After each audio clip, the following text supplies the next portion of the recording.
Hello，大家好，今天是11月24号，一个是圣诞假期。哇，我没想到今天早上9点多，企鹅酒店大堂这么多人，那边是办理入住的，这边是寄存行李的。因为酒店客房没有这么早搞好卫生，所以先寄存行李。寄存完行李之后，就可以从那边去园区了。如果去了飞船乐园，从那边过去，哇，游客好多。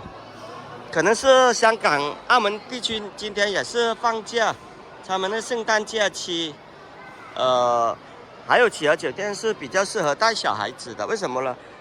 后面那边就是景区了，这里走过景区是很近的。如果你们要来长隆旅游，不知道怎么玩的，可以找我们的向导服务，带着大家在景区游玩，你们就不需要做任何的攻略啊。想着要什么时间段去那里，什么时间去哪里，等等等等哈。我现在你看，这是给客人租的婴儿车，因为今天我们要去飞船乐园。